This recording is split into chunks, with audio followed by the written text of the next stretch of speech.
Senhor, nos ensina a orar, sem esquecer o trabalho, a dar sem olhar a quem, a servir sem perguntar até quando, a sofrer sem magoar, seja quem for, progredir sem perder a simplicidade, semear o bem, semear o bem, semear o bem, semear o bem, sem pensar nos resultados, a desculpar sem condições, a marchar para frente, sem contar os obstáculos.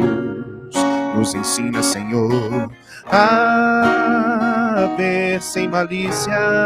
Nos ensina, Senhor, a escutar sem corromper os assuntos, a falar sem ferir e compreender o próximo sem exigir entendimento, a respeitar o semelhante sem reclamar, a dar o melhor de nós sem cobrar reconhecimento.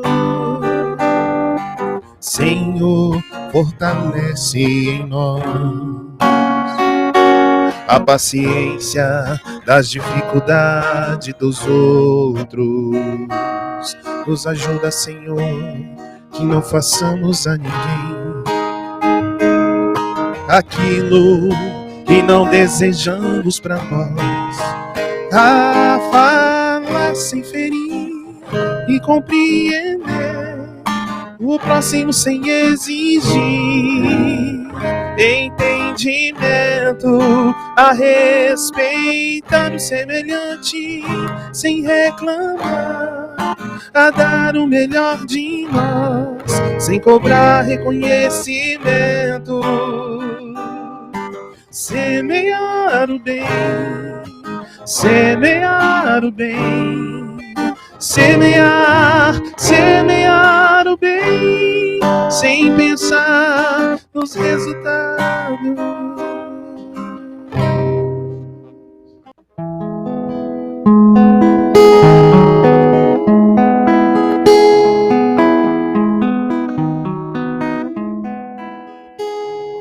Vem que eu te farei um pescador de homens, se perseverares serás Cefas, pedra, e onde a agonia do vazio medra, frutificarás a mitigar a fome. Quero estar contigo, mas receio as águas, temo afundar enquanto vais andando. Se no horto já pressentes tuas chagas, eu, Tiago e João ao chão em sono. Como não bastasse eis e a ferir um soldado que lhe traz voz de prisão, sou pequena ovelha, atemorizada, valido negação. Envolva a vida e tomo pela tua mão. Crede, levareis aonde não queiras ir. Pedro, tu me amas, Pedro, tu me amas, Pedro, tu me amas. E tu que és a rocha, transforma minha casa no coração do irmão. Ouve, Simão Pedro, morrerás em cruz. Não, eu não mereço essa distinção. Se depois do mestre martírios são troféus, e as mãos que ele tocou e os pés que ele lavou apontarão pro céu.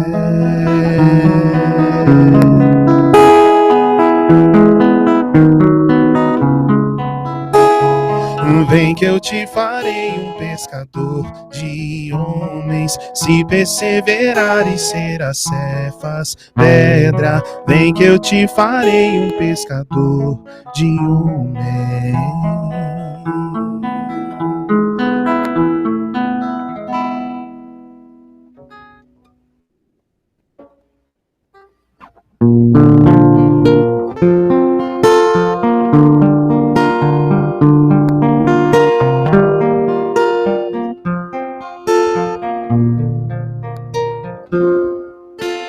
Pai nosso que estás nos céus, santificado seja o teu nome, venha a nós o teu reino e seja feita a sua vontade.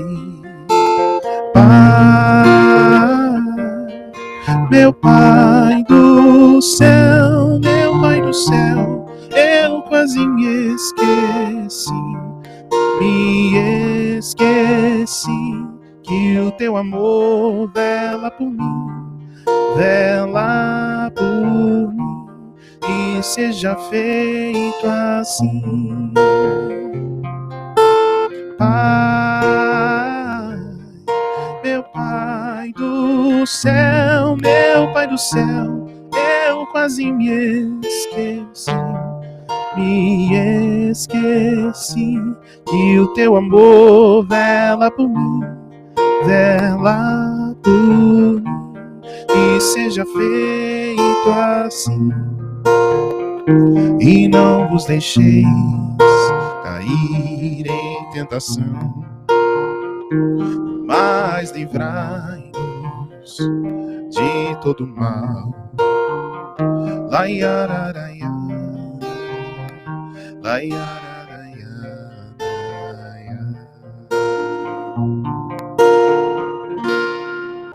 Espero que estejam todos bem nessa reunião pública do Cegal virtual. Nós temos um convite também para vocês sobre o show que vai acontecer dia 22 de novembro agora, do Tom Carvalho. Pode soltar o vídeo, Mariana. Vem aí, Tom Carvalho Solo, um show de humor. Dia 22 de novembro, às 20 horas, no Teatro Goiânia. Muitos causos, piadas, paródias. Você vai rir e se emocionar. Então, pessoal, não sei se todos que aqui está sabendo, mas esse show, o Tom Carvalho doou 100% da bilheteria para a nossa reforma da nossa 240. Então, a gente está pedindo, quem quiser comprar para auxiliar nessa reforma e não puder ir, tem algum compromisso, pode estar comprando, fazendo a doação de alguém para alguém. Na hora lá de você comprar o ingresso, tem como você transferir para o nome de uma terceira pessoa, que no caso não será o seu, se for o caso de você não ir.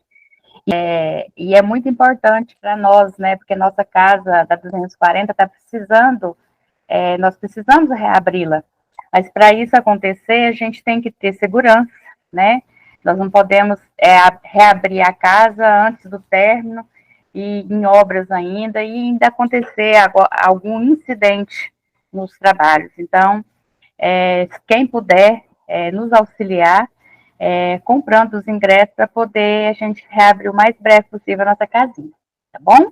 Vou estar colocando aqui a escala de trabalho. Hoje na condução estou eu, Joana Dark, acho que a maior parte do pessoal, se não todos, já me conhecem, né? Para leitura do Evangelho, que vai ser o capítulo 17, o item 11, é o nosso amigo Edmilson, que tem uma voz maravilhosa, né, Edmilson? A prece inicial, a nossa companheira, trabalhadora da casa, Ana Maria. O palestrante dessa noite é o nosso amigo Alessandro Arantes, que ele vai estar falando sobre o tema da depressão, a doença da alma, né? E para o passe, a fluidificação das águas e a prece final, a nossa companheira Rose. Eu acho que todos aqui conhecem ela muito bem, né? Então, eu desejo a todos uma ótima reunião, um ótimo tratamento, que você possa, nessa noite, receber o auxílio da espiritualidade nesse tratamento. Henrique vai estar cantando mais uma musiquinha para nós, e a gente dá início, então, à leitura do Evangelho. Fiquem todos bem.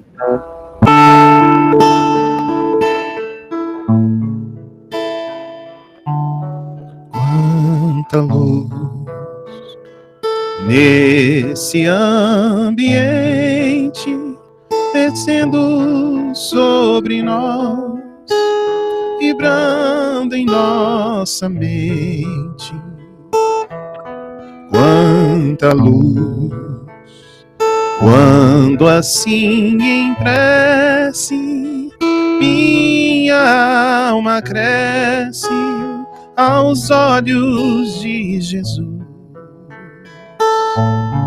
Quanta luz, quando em oração a voz do Mestre fala aos nossos corações.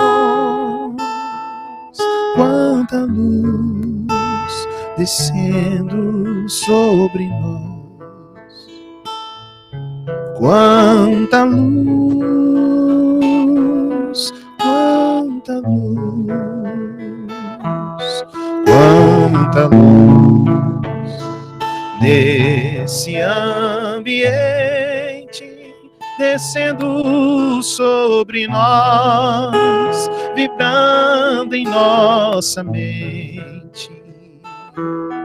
Quanta luz, quando assim em prece minha alma cresce aos olhos de Jesus.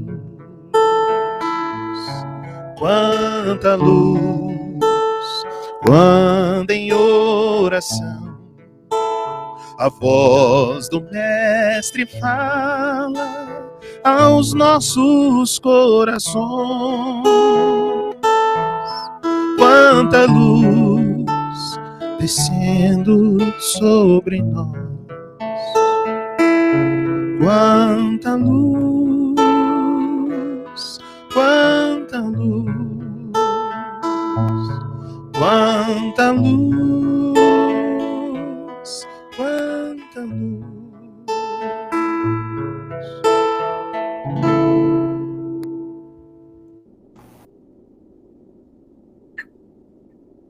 Edmilson, minha amiga, com você.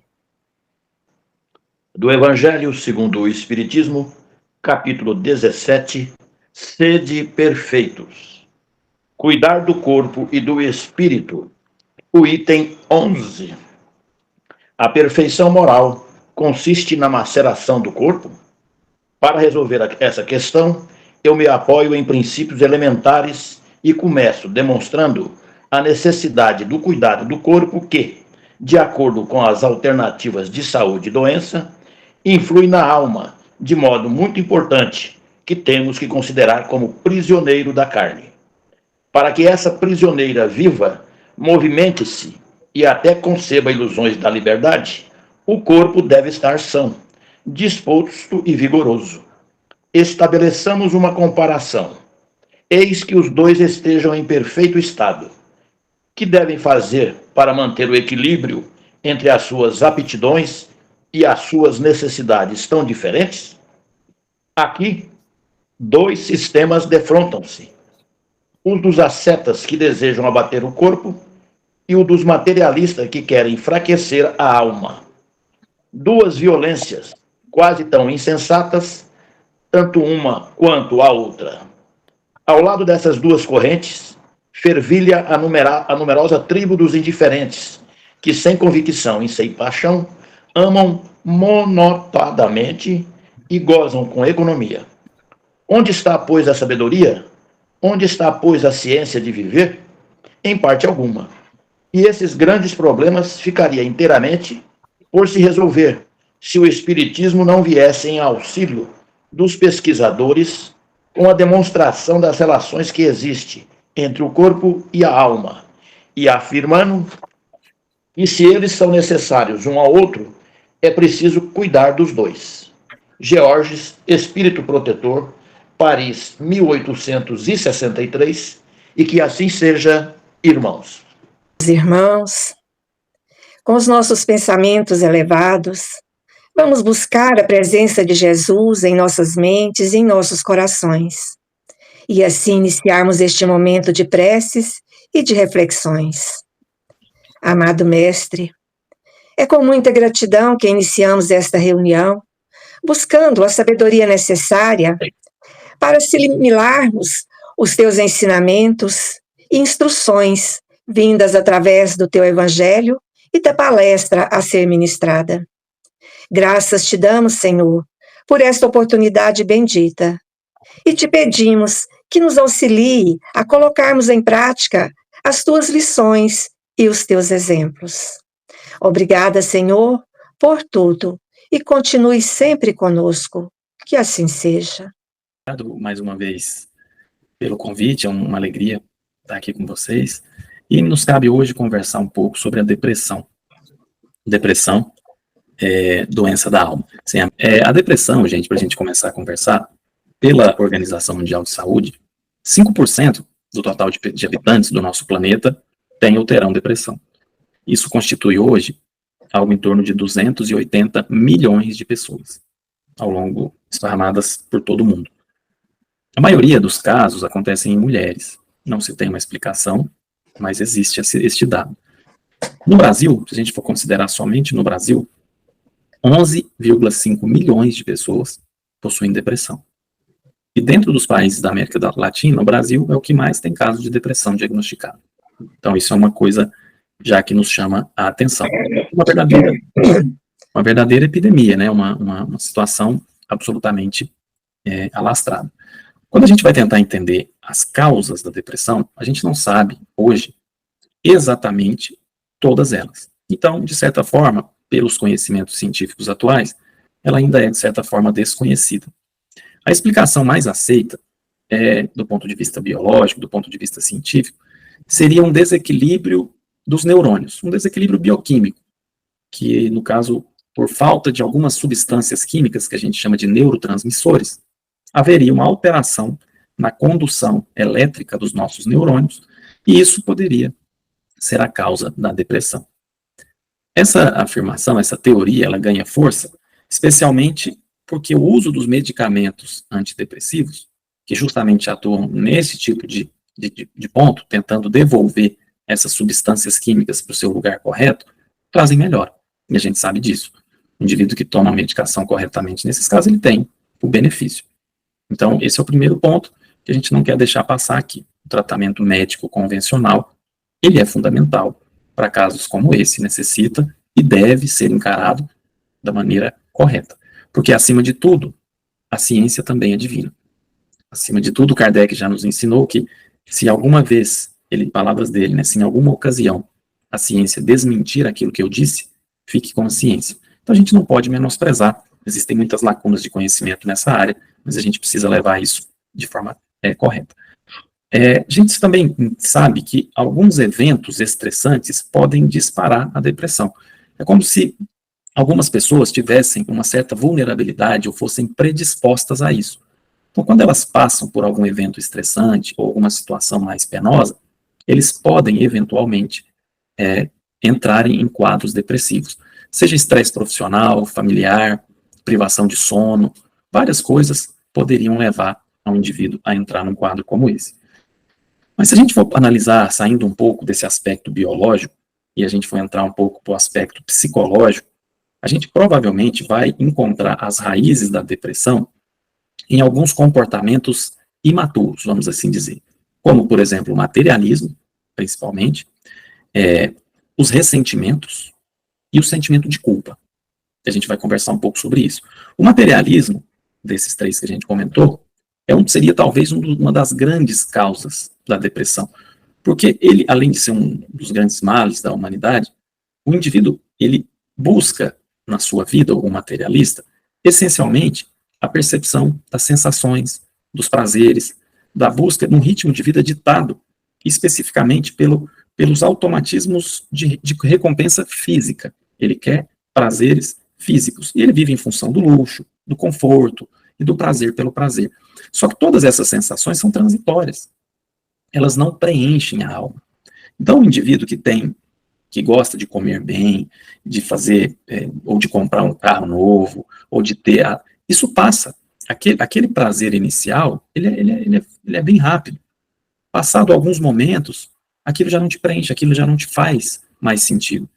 Em um determinado momento da vida, quando o indivíduo cai nessa realidade, e que ele se depara com um poço vazio, é aí que a depressão está pronta para poder lançar aí o seu veneno, vamos assim dizer. Porque esse indivíduo ele não se encontra, ele não mais consegue, ele perde o sentido da vida, ele não tem respostas, e a partir daí é um prato cheio para que essas doenças mentais, esses transtornos do humor, eles possam prevalecer. E André Luiz, ele nos traz que os estados da mente, eles são diretamente projetados sobre o nosso corpo físico. A gente tem a teoria dos centros de força, nós temos uma série de teorias que nos explicam que os estados mentais, eles vão direcionar para cada uma das células do nosso corpo a influência que ele está trazendo. Então, indivíduos que têm esses estados mentais perturbados podem, inclusive, ao longo da vida, desenvolver doenças físicas, biológicas, de forma que essa integração espírito-matéria, ela existe sempre. A gente sabe disso, a gente já está bem familiarizado com esses conceitos.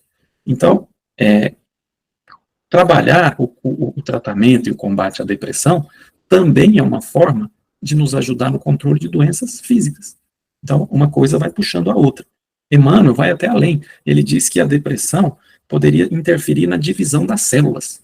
Olha só, o que poderia, em última análise, trazer consequências até como câncer, ou depressões imunológicas, enfim, outros problemas. Bom, voltando à questão das causas da depressão, a gente tem um caminho bem direto para tentar explicar. Todas as vezes que a gente faz uma transgressão da lei natural ou da lei divina, a gente toma consciência desse erro. Esse erro normalmente nos leva a um tipo de sofrimento. Qualquer transgressão à lei divina leva ao sofrimento. Só que aí o indivíduo ele traça dois caminhos. Ele erra, aí ele toma consciência disso, ele se arrepende, ele tem um sentimento de tristeza, que é momentânea e que é totalmente diferente da depressão, e ele propõe, então, uma reparação. Esse é o caminho que todos nós devemos trilhar. O indivíduo que é predisposto à depressão, seja por fatores genéticos, espirituais, ou quaisquer que seja, ele erra, toma consciência disso, e aí ele começa a sentir culpa daquilo que ele fez, das atitudes que ele tomou.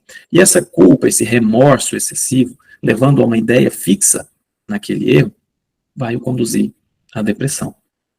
Então, essa questão de ficar preso no erro e não conseguir se destacar dele. Então, um outro fator também hoje interessante no nosso meio é o isolamento social, por dois motivos. Primeiro, a violência, que as pessoas cada vez mais ficam com medo e se isolam, e segundo, a questão da tecnologia, o excesso de telas. Então, as pessoas, elas deixaram de se relacionar.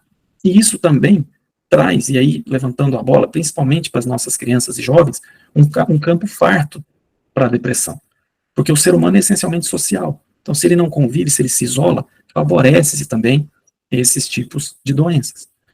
Quando a gente vai falar da criança, nos primeiros anos de vida, ela é um ser extremamente egocêntrico. A criança, ela se motiva pelas suas necessidades.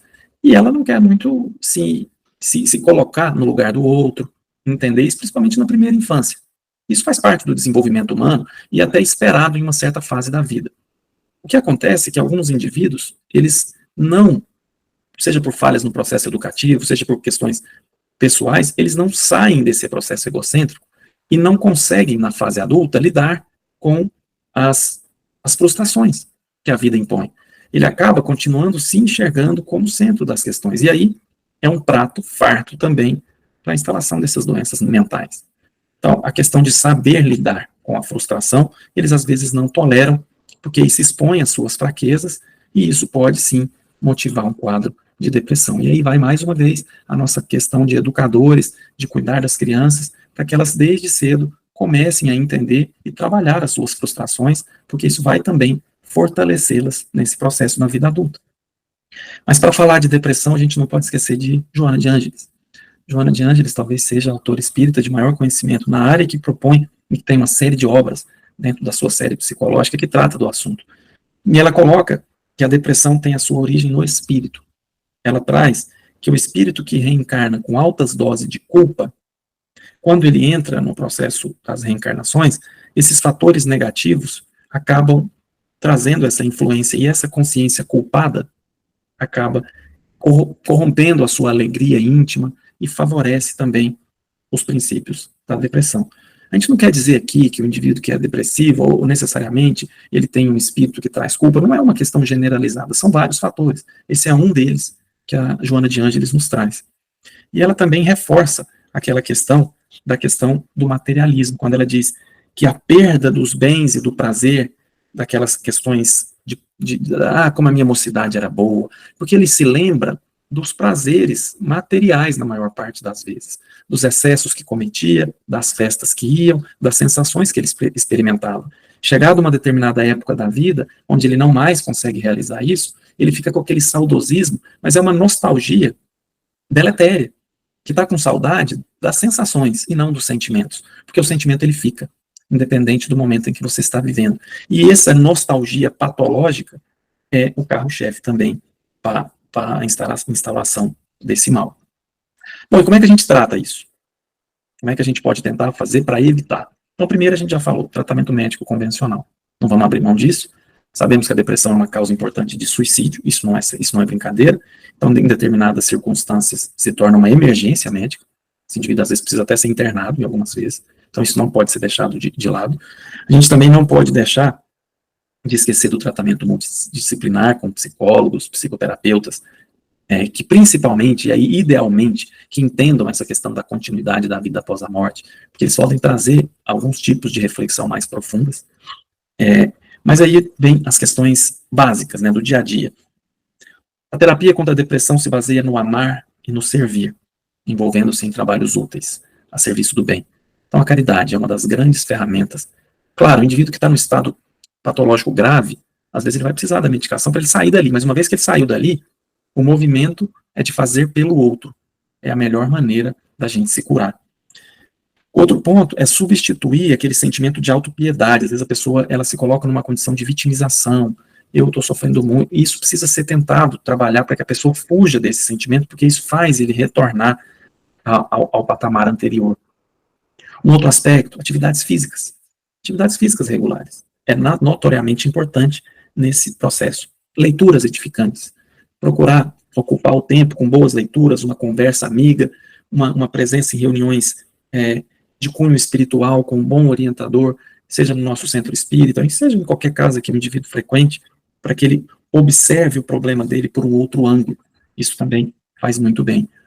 Então, o importante, aí de novo citando Joana de Ângeles, é que a pessoa ela entre em contato com o seu conflito. Ela não pode empurrar para debaixo do tapete e achar que está tudo bem. Então, é um processo de autoconhecimento. Ela tem que encontrar dentro de si, e às vezes para isso ela vai precisar de algum profissional, que sempre vai precisar de alguém, para ela buscar as raízes do problema, saber de fato de onde vem tudo isso, para que ela possa abordar de forma correta. Isso que nos diz a Joana de Ângeles. A oração, também de uma forma ímpar, a gente nunca vai esquecer de trazer para nós as boas energias, os mentores e a ajuda espiritual que tanto nos é cara. Então, diante disso, um outro aspecto importante é que o enfermo ele não deve se considerar que ele é um doente, ele está doente. E ele vai sem autopunição, sem autocomiseração, para que ele consiga encontrar realmente os objetivos de vida dele e superar essa situação. Então, é um estado transitório e que vai passar se o indivíduo buscar todas essas ferramentas em conjunto. Combatendo a solidão, que é uma coisa muito importante, como a gente disse, o isolamento é um fator que perpetua o processo, e o depressivo, na fase mais forte ali da doença, o que ele mais quer é se isolar. Ele não tem forças, às vezes, para sair, é o que a gente chama de anedonia. Então ele precisa de ajuda, ele precisa de apoio, precisa de tudo isso que nós estamos falando para que ele saia disso. E quando ele sair, incentivar ele à prática do bem. Porque, mais uma vez, Joana de Ângeles nos diz que ninguém é solitário enquanto for solidário. Então, o indivíduo solidário, ele nunca é solitário, porque ele sempre vai receber dali um abraço, ele vai receber uma boa energia, uma boa vibração, e ele vai sempre se sentir junto com alguém. Então, vamos para a gente dar um panorama, como é que a gente vai vencer essa depressão. De novo, medicações, tratamento médico. Segundo, psicoterapia.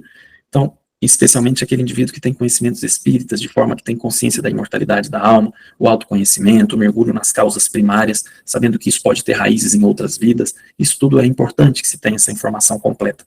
Atividade física, a gente já falou. Meditação, uma meditação assistida por um terapeuta, ou guiada por meios audiovisuais, sejam o que for, podem direcionar, ajudar a direcionar os pensamentos. Porque o pensamento é a sede de todo o problema. O espírito, os braços do espírito é o pensamento e a vontade. Então, um pensamento deturpado ou uma vontade mal direcionada vai trazer para a nossa mente conceitos e energias que não são deletérias e vão trazer todo esse problema. Então, até nesse aspecto, uma meditação pode ajudar a gente a aprender a controlar a nossa mente para direcioná-la para pensamentos e atitudes mais nobres. Não podemos esquecer aqui dentro das nossas casas espíritas, né, do atendimento fraterno, os vários tipos de trabalhos que existem de tratamento espiritual dentro das nossas casas, com orientação de desobsessão, que a gente também sabe que é uma causa importante, tratar isso da forma correta, dentro da casa espírita, tratando com amor aqueles espíritos que porventura estão nos acompanhando, com médiuns capacitados em reuniões públicas, em reuniões mediúnicas bem orientadas, somadas ao tratamento, o atendimento fraterno daquele indivíduo, sem dúvida nenhuma, também vai ajudar, porque esses espíritos que estão ligados, eles são, às vezes, frutos de conflitos e ligações antigas de outras vidas, e que precisam também ser tratados, porque estão doentes, assim como o indivíduo que ali está doente, esses companheiros que também, porventura, o estejam acompanhando, também o estão, e merecem amor e tratamento da mesma maneira. O culto do Evangelho no lar, o culto do Evangelho é uma ferramenta que nós espíritas não podemos abrir mão. A família que reza junto, ela permanece junto, ela consegue enxergar do seu lado com mais facilidade que aquele indivíduo não está bem, ela abre possibilidades para uma conversa mais franca e sempre assistida pelos mentores que nos ajudam e que nos direcionam. Então é um momento ímpar de conversa, de troca de experiências, enfim, que nós, enquanto espíritas, temos que religiosamente cumprir e seguir.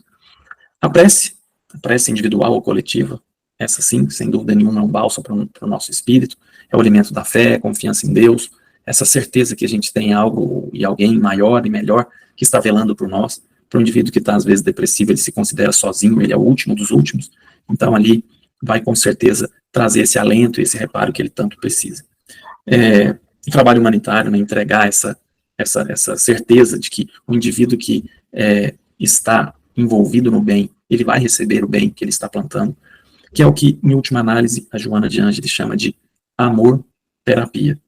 Amor-terapia é para, justamente, integralizar o nosso espírito, retirar esses débitos, de alguma maneira, aliviar essas provações que a gente traz de outras vidas. E se o processo começa em casa, no nosso lar, a criança e o jovem, eles vão aprender desde cedo a lidar com as crises e com as perdas de forma natural. É aquilo que a gente falou no início. A gente não tem que somente apagar um incêndio, a gente precisa tentar prevenir. A melhor maneira de prevenir é atuar na criança e no adulto jovem, para que ele crie bases seguras para suportar as atribulações da vida com mais solidez. Claro que existem casos que vão escapar a isso, mas em boa parte deles, um ambiente doméstico regido pelo amor, pela confiança, vai trazer bases sólidas para que esse jovem cresça menos suscetível a esse problema. E, finalmente, a gente precisa vencer o preconceito, vencer o medo e vencer a vergonha. A gente, às vezes, tem vergonha de falar que está depressivo, que precisa de ajuda, mas a gente tem que entender como uma doença. É uma doença da mente, é uma doença do espírito, é uma doença da alma, e é uma doença como qualquer outra. A gente não tem vergonha de dizer que está com pressão alta, a gente não tem vergonha de dizer que está com colesterol alto, que teve problema no pulmão, mas a gente tem vergonha de dizer que está com problema psicológico, psiquiátrico.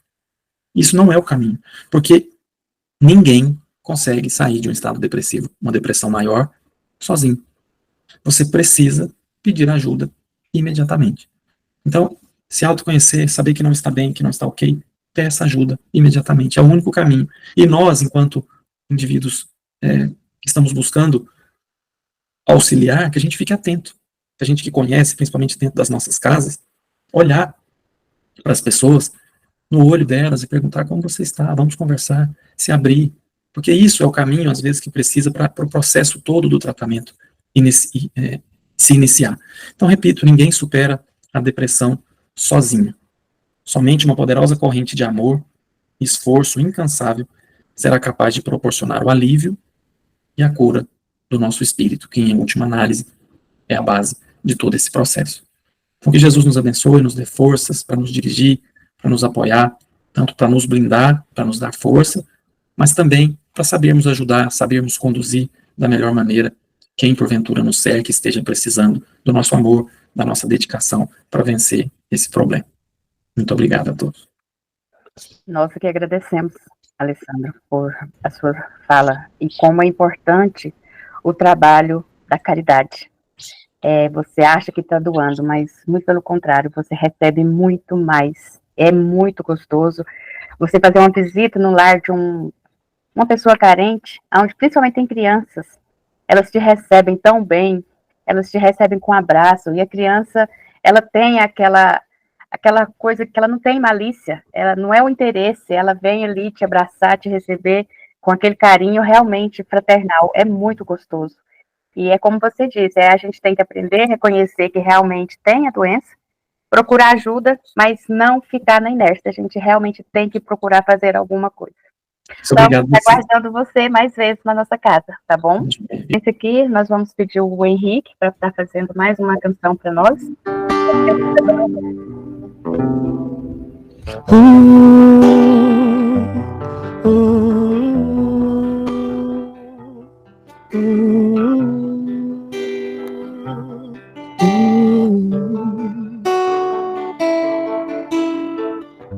Sinto mãos pairando sobre mim. Vou orar a meu anjo guardião, elevar o meu padrão até o céu, tomar um passe a doce imposição, concentrando, transfundindo, dispersando, refluindo, tudo com a divina força da boa vontade. Vou manter meu pensamento em Deus, nos ensinamentos de Jesus, elevar os sentimentos meus, receber das esferas de luz, energias de restauração, fluidos cósmicos de libertação. Para conservar esse ambiente, o pensamento é tudo. Orar, estar em boa sintonia, pedir com muita paz e alegria, doar sempre o melhor de mim pro outro, sorrir, às vezes muito é dar tão pouco, tomar o passe com fé e humildade, pedir por espiritualidade, orar, agradecer pelo auxílio, seguir amando a Deus, pois somos seus filhos.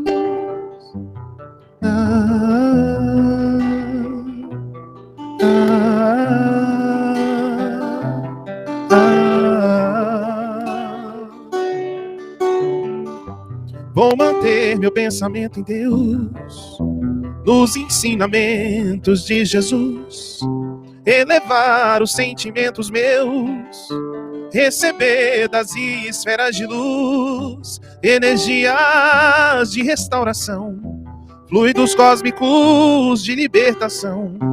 Para conservar esse ambiente, o pensamento é tudo. Orar, estar em boa sintonia, pedir com muita paz e alegria, doar sempre o melhor de mim pro outro, sorrir, às vezes muito é dar tão pouco, tomar o passe com fé e humildade, pedir por espiritualidade, orar, agradecer pelo auxílio, seguir amando a Deus, pois somos seus filhos.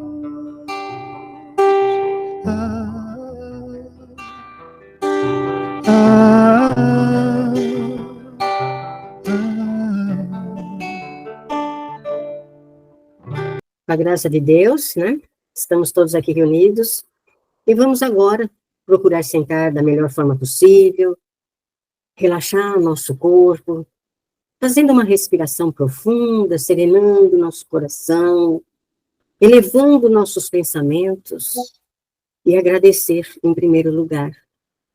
Agradecer a Deus, nosso Pai maior, nosso Pai de amor, nosso Criador, Criador do céu e da terra. Vamos demonstrando toda a nossa gratidão. Gratidão pela nossa vida, a gratidão por estarmos aqui hoje, tendo essa bendita consolação. Quando as dificuldades crescem em nosso caminho, que são muitas, quando o sofrimento parece que nunca vai acabar, vamos restabelecer nossa confiança em Deus, nosso Pai. Vamos agora fechando nossos olhos, os olhos do corpo, abrindo nossos olhos da alma, e vamos mentalizar, fazer uma mentalização de um imenso jardim com diversas flores, margaridas brancas, rosas de várias cores, a dália azul, o branco do copo de leite, o amarelo do girassol. Vamos também sentindo o perfume dessas flores, vários perfumes que podemos perceber. Olhando para o céu, percebemos o céu azul, límpido, e na nossa frente, no meio dessas flores maravilhosas, está a nossa querida Maria de Nazaré, nossa querida mãezinha, abrindo os braços, nos acolhendo em um abraço fraterno. Vamos nesse momento sentindo o abraço. Nesse instante, Maria nos cobre com seu manto de luz, derramando os seus fluidos sobre nós, fluidos de saúde, de harmonia, tranquilidade. E esses fluidos vão descendo sobre nós, nos banhando, começando pelo nosso chakra coronário, restabelecendo o equilíbrio de todas as nossas células, o equilíbrio de todos os nossos chakras. Vamos sentindo esses fluidos descendo sobre nós. Respirando profundamente mais uma vez. Vamos agora beijando as mãos de Maria, em agradecimento por esse momento sublime. Rogamos a Maria que possa fluidificar nossas águas, trazendo os elementos da natureza, colocando sobre nossas águas, transformando em remédio salutar para o nosso corpo físico e espiritual. O remédio necessário a cada um de nós. E rogamos também a ela que a sua luz se faça presente em nossos lares, cada lar recebendo essa luz, aos nossos familiares, principalmente aquele que nós sabemos que está com mais dificuldade. Que Maria de Nazaré possa abraçá-los, transmitindo toda a paz em seus corações. Querida Maria, bendita mãezinha, agradecidos estamos, Senhora, por esses momentos, e pedimos a permissão para encerrar esse momento com a sua prece. Ave Maria, cheia de graça, o Senhor é convosco, bendita sois entre as mulheres, bendito é o fruto de vosso ventre nasceu Jesus. Santa Maria, Mãe de Jesus, Mãe nossa, rogai a Deus por nós, Senhora, pecadores, agora e na hora do nosso desenlace. Amém. Que assim seja.